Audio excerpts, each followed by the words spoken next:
magandang buhay dahil hanggang ngayon may nagtatanong pa rin kung paano kami pumunta sa Mount Pinatubo. Ay di panoorin yung videong aray.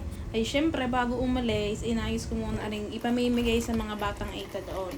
Tapos chinek ko na rin ang gamit ko, baka naman kulang-kulang pa aalis na at yan na nga. Simula na ng aming biyahe diyan. Kami galing pang Batangas, papuntang Capas, Tarlac. Inabot kami ng halos 5 oras sa biyahe. Siyempre, kasama dun ang tigil-tigil. Nga pala, kailangan nyo ng map sa biyahe. Kasi may lugar na madadaanan, walang signal. Ay baka hindi makarating sa paroroonan. At yan na nga. Boom! Nandiyan na kami syempre. Bago kayo magsimula, ay magre-register muna kayo. At sa mga nagtatanong kung magkano ang aming binayad, ay 2,350 each person. 6 packs kami. Pero kung mas marami kayo, ay makakamura kayo. Ay nga po pala, maraming salamat sa MP Enchanting Trail Travel and Tours. Kung gusto niyo pong pumunta sa Mount Pinatubo, ay message nyo lamang ang page nila.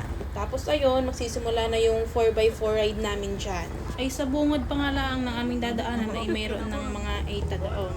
Aring at nagsimula na ang trail, ay tingnan nyo pagkakaganda ng view din eh. Kaso kaingay namin at kasaya sa diya. Dining at ako'y nagpa-video-video. Oh, kala mo ngiti pa ay. At nakakita nga kabigla din ng baka. Binidyo ko ay naalala kong aking pet sa bukay. Tapos yan, pasikat ng araw diya, kami nagrara-ride pa rin. Tapos nakakita ko bigla ng mga ita. Cute kaya nila. Nung nagdiretso kami, nakakita ulit kami ng batang ita. Bay nangumpay, nakasakay sa kalabaw. Oh, bit-bit pa. Tingnan yung boses ko dyan, tuwang-tuwa ako. Aba, ay, nagbibidyo na naman, pil na pil naman tapos dyan, dadaan na kami sa may tubig, ragasa nga diyan, titigil kami doon sa biyong yun, Toblerone Hills, titigil kahit magpipipitsor, tapos diyan, may bahay ng Aita, mabait yan, nila binati kami, tapos yan, umandar na ulit, rides na. Kabadong-kabado ko dyan. At talaga namang aalog-alog. Tatawid ng ilaw.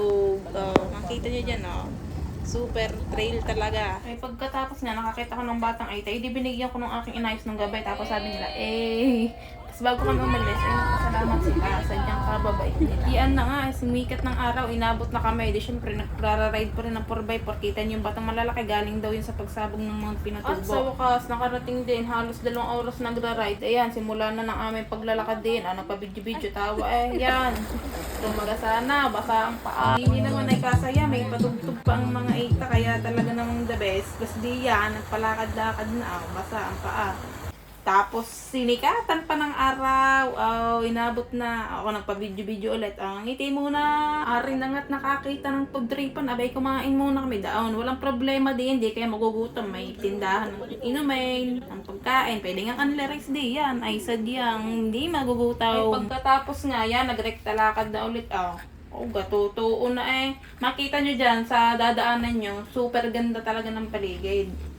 Wala akong masasabi, kaya kung gusto niyong pumuntang Pinatubo ay larga na. Dini nga, tuwang-tuwa na ang lahat. At sabi ay malapit na daw talaga ang Crater Lake ng Mount Pinatubo. Tapos sabi ko, Kuya Guide, pabidyo muna ka ng konti. Ayan, pabidyo-bidyo muna. Akyat-akyat. At yan na nga, in 3, 2, 1. Tingnan niyo, super ganda. Nakakatulala yung ganda niya, as in talaga. Ay dyan nga, niyakag kami nila Kuya Guy, bumaba doon sa Crater Lake. Siyempre naman, pumayag kami para sulit. Tapos tingnan nyo, ay, ang ganda.